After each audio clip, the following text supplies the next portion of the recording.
অনেক ভালো আছি। তোমরা তো আমার অনেক নাচ কবিতার ভিডিও দেখেছো। আজকে আমি তোমাদের জন্য নতুন ভিডিও নিয়ে চলে এসেছি। আমি আমার স্কুলের একটি সায়েন্স ফেয়ার হবে, ওইখানে আমি নাম দিয়েছি। আমি আমার প্রজেক্টের নাম দিয়েছি পরিবেশ বান্ধব পরিকল্পিত নগরী। এই দেখো আমার প্রজেক্ট।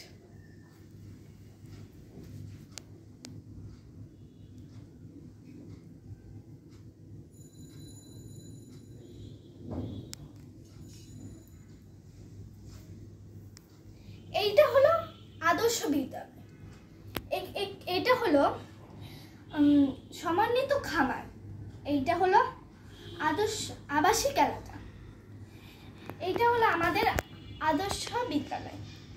এই বিদ্যালয়ের নাম দিয়েছি আমি Abdul Razzaq school and college. এই স্কুলটাই আমি পড়ি। এইটা হলো আমাদের স্কুলের গেট, এই যে আমাদের স্কুল বাস, এইটা হলো আমাদের ভবন। ভবনের ছাদে একটি গ্রন্থাগার রয়েছে। এখানে আমি একটি বাগান তৈরি করেছি। এখানে শিক্ষার্থীরা পড়াশোনা করবে, তার সাথে সাথে বাগানটার প্রাকৃতিক পরিবেশ উপভোগ করবে। এখানে আমি সোলার প্যানেল লাগিয়েছি। এখানে আমি বিকল্প জরুরি সিঁড়ি তৈরি করেছি। যদি বিদ্যালয় ভবনে যদি দুর্ঘটনা ঘটে বা আগুন লাগে, তাহলে যদি শিক্ষার্থীরা এখান থেকে নামতে পারে। এটা হলো পতাকা, আমাদের জাতীয় পতাকা। এটা হলো ফায়ার লাইন। যদি বিদ্যালয় ভবনে আগুন লাগে, তাহলে ফায়ার সার্ভিস এসে যদি এখানে পাইপ লাগিয়ে আগুন নিভাতে পারে। এইটা হলো খেলার মাঠ। এখানে আমি বসার স্থানও তৈরি করেছি। খেলার মাঠে শিক্ষার্থীরা খেলাধুলা করবে, আর এখানে একজন শিক্ষার্থীরা বসে আছে, বসে বসে খেলা দেখবে বলে। এখানে আমি একটি ফুল বাগান তৈরি করেছি।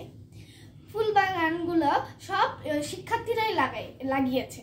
এখানে আমি একটি ডাস্টবিন তৈরি করেছি। এখানে শিক্ষার্থীরা আবর্জনা ফেলাবে। এইটা হলো সমন্বিত খামার। এখানে আমাদের একটি পশুর খামার রয়েছে। এখানে গরু ছাগল রয়েছে। এখান থেকে আমরা দুধ ও মাংস পাবো। এটা হলো আমাদের হাঁস মুরগিদের খামার। এখান থেকে আমরা ডিম ও মাংস পাবো। এটা হলো আমাদের বায়োগ্যাস পদ্ধতি। এখানে আমরা গরুর গোবর দিয়ে বায়োগ্যাস তৈরি করে জ্বালানি চাহিদা কমাবো। এইটা হলো আমাদের ঘাস চাষ। এই যে গরুর গোবর দিয়ে আমরা বেঁচে থাকা গরুর গোবর দিয়ে আমরা একটা ঘাস চাষ করছি। এই ঘাস চাষ হলো গরুদের খাবারের জন্য। এইটা হলো আমাদের মৎস্য চাষ। এখান থেকে আমরা অনেক মাছ পাবো। এইটা হলো আমাদের আবাসিক এলাকা। এইটা হলো ব্লক নির্মিত আবাসিক ভবন। ব্লক নির্মিত আবাসিক ভবন হলো এক ধরনের ভবন, যে ভবন ইট ছাড়া তৈরি, কারণ ইট মাটি ক্ষয় করে। এই ব্লক নির্মিত বিল্ডিং চিকন বালি, মোটা বালি আর রড সিমেন্ট দিয়ে তৈরি হয়। এইটা হলো আমাদের দুইটা উপাসনার জায়গা, একটি মন্দির ও একটি মসজিদ। এটা হলো সুপার মার্কেট। এখানে প্রয়োজনীয় সব কিছু পাওয়া যায়। এইটা হলো হাসপাতাল। যদি কেউ অসুস্থ থাকে, তাহলে এখান থেকে তারা চিকিৎসা নিতে পারবে। এইটা হলো আমাদের সৌর প্যানেল। এখান থেকে আমরা বিদ্যুৎ পাবো।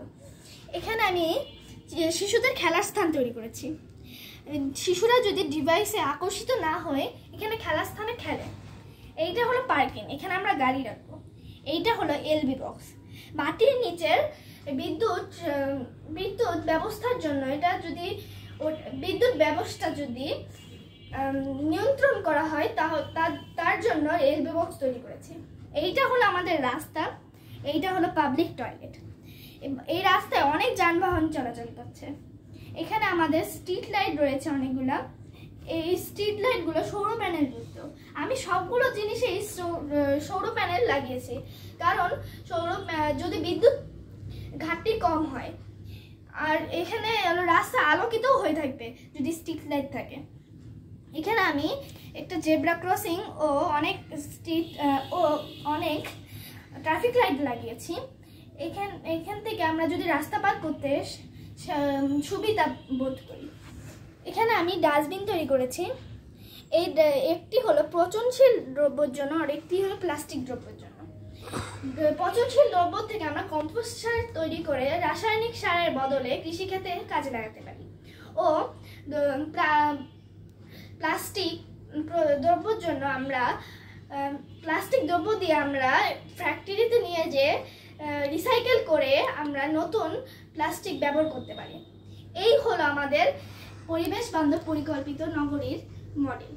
তোমাদের যদি এই মডেলটা ভালো লাগে তাহলে লাইক, শেয়ার ও সাবস্ক্রাইব করে দেবে। ধন্যবাদ।